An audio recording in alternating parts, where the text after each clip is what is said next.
ಬೀದರ್ ಜಿಲ್ಲಾ ಸಹಕಾರ ಕೇಂದ್ರ ಬ್ಯಾಂಕ್ನ ಮಾಜಿ ಅಧ್ಯಕ್ಷರಾಗಿರುವಂತಹ ಉಮಾಕಾಂತ್ ನಾಗಮಾರ್ಪಳ್ಳಿ ಅವರ ಹುಟ್ಟುಹಬ್ಬದ ಪ್ರಯುಕ್ತ ಚಿಂತಾಕಿ ಗ್ರಾಮದ ಯುವ ನಾಯಕ ಕಿರಣ್ ಅವಲ್ಗೊಂಡೆ ನೇತೃತ್ವದಲ್ಲಿ ಚಿಂತಾಕಿ ವಲಯದ 10ನೇ ತರಗತಿ ವಿದ್ಯಾರ್ಥಿಗಳಿಗೆ ಪರೀಕ್ಷಾ ಪ್ಯಾಡ್ಗಳನ್ನು ವಿತರಣೆ ಮಾಡಲಾಯಿತು. ಯುವ ಸಾಹಿತಿ ಪರಮೇಶ್ ವಿಳಸ್ಪುರೆ ಮಾತನಾಡಿ, ಇಂದಿನ ಹುಟ್ಟುಹಬ್ಬಗಳು ಆಡಂಬರ ಹಾಗೂ ಮನೋರಂಜನೆಗೆ ಹುಟ್ಟುಹಬ್ಬಗಳಾಗಿದ್ದು, ಈ ಮಧ್ಯದಲ್ಲಿ ಶಿಕ್ಷಣ ಪ್ರೇಮಿ ಕಿರಣ್ ಅವರು ಗಡಿ ಭಾಗದ ವಿದ್ಯಾರ್ಥಿಗಳಿಗೆ ಪರೀಕ್ಷಾ ಪ್ಯಾಡ್ ವಿತರಣೆ ಮಾಡಿ ಇನ್ನೊಬ್ಬರಿಗೆ ಮಾರ್ಗದರ್ಶನ ಆಗುವ ನಿಟ್ಟಿನಲ್ಲಿ ಹುಟ್ಟುಹಬ್ಬ ಆಚರಣೆ ಮಾಡಿದ್ದು ಅತ್ಯಂತ ಮೆಚ್ಚುವಂತಹ ಕೆಲಸವಾಗಿದೆ ಎಂದರು. ಇನ್ನು ಪರೀಕ್ಷೆ ಎನ್ನುವುದು ಕೇವಲ ಮೌಲ್ಯಮಾಪನವೇ ಹೊರತು ಭಯಪಡಬೇಕಾದ ಯುದ್ಧವಲ್ಲ. ಆತ್ಮವಿಶ್ವಾಸ, ಸಕಾರಾತ್ಮಕ ಆಲೋಚನೆ ಮತ್ತು ಯೋಜಿತ ಓದಿನಿಂದ ಪರೀಕ್ಷಾ ಭಯವನ್ನ ಸುಲಭವಾಗಿ ಜಯಿಸಬಹುದು ಅಂತ ವಿದ್ಯಾರ್ಥಿಗಳೊಂದಿಗೆ ಸಂವಾದ ನಡೆಸಿದರು. ಇನ್ನು ವಿದ್ಯಾರ್ಥಿಗಳು ಪರೀಕ್ಷೆಯನ್ನ ಹಬ್ಬದಂತೆ ಆಚರಿಸಿ ಕಷ್ಟಪಟ್ಟು ಓದದೆ ಇಷ್ಟಪಟ್ಟು ಓದಿ ತಂದೆ ತಾಯಿ ಪೋಷಕರಿಗೆ ಮತ್ತು ಶಾಲೆಗೆ ಹೆಚ್ಚು ಅಂಕ ಗಳಿಸಿ ಉನ್ನತ ಮಟ್ಟದಲ್ಲಿ ಪರೀಕ್ಷೆಯನ್ನ ಪಾಸ್ ಆಗಿ ಉತ್ತಮ ಪ್ರಜೆಗಳಾಗಿ ರೂಪುಗೊಳ್ಳುವಂತೆ ತಿಳಿಸಿದರು. ಇದೇ ವೇಳೆ ಕಿರಣ್ ಅವರು ಮಾತನಾಡಿ, ಉಮಾಕಾಂತ್ ನಾಗಮಾರ್ಪಳ್ಳಿ ಅವರು ಕೇವಲ ವ್ಯಕ್ತಿ ಅಲ್ಲ, ರೈತರ ಮತ್ತು ಬಡ ಜನರ ಶಕ್ತಿ. ಚಿಂತಾಕಿ ಭಾಗದಲ್ಲಿ ಸಾಕಷ್ಟು ಕೆಲಸವನ್ನ ಮಾಡಿದ್ದಾರೆ. ವಿದ್ಯಾರ್ಥಿಗಳು ಪಾಲಕರ ಕಷ್ಟವನ್ನ ಅರಿತು ಸರಿಯಾಗಿ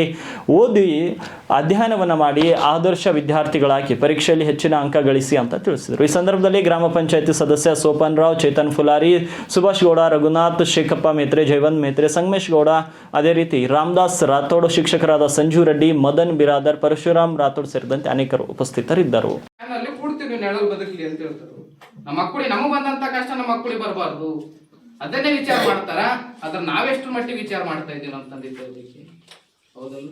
ಪ್ರತಿ ದಿನದಲ್ಲಾದ್ರೂ 5 ನಿಮಿಷ ನಮ್ಮ ತಂದೆ ತಾಯಿ ಬಗ್ಗೆ ವಿಚಾರ ಮಾಡ್ಬೇಕು. ನಮ್ಮ ಮನೆತನ ಏನಿದೆ, ನಮ್ಮ ಪರಿಸ್ಥಿತಿ ಏನಿದೆ, ನಮ್ಮ ಕುಟುಂಬ ಯಾವ ರೀತಿ ಇದೆ, ಅದನ್ನ ನಾನು ಹ್ಯಾಂಗ್ ಸುಧಾರಿಸಬಲ್ಲೆ, ಅದನ್ನು ಸುಧಾರಿಸಬಲ್ಲ ಅಂತ ಏಕೈಕ ಅಸ್ತ್ರ ಯಾವುದಾದ್ರೂ ಇದ್ರದ್ದು ಶಿಕ್ಷಣ ಮಾತ್ರ. ಅದನ್ನ ಸರಿಯಾಗಿ ಕಲ್ತ್ಕೊಳ್ಬೇಕು.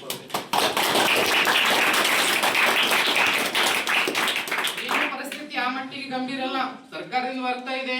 ಆದ್ರೂ ಕೂಡ ನಮ್ಮ ಒಂದು ಒಳ ಕೀಳಿರಿಮೆ ಇರ್ತದ, ನಮಗ್ ಬಡತನ ಇದೆ, ನಮಗ ಅದು ಇದೆ. ಅವೆಲ್ಲ ಕೀಳಿರಿಮೆಗಳನ್ನ ಹಿಂಜರಿದಿ ಆ ಸಮಯವನ್ನ ಬಳಕೆ ಮಾಡ್ಕೊಂಡು ಹೋಗ್ಬೇಕು.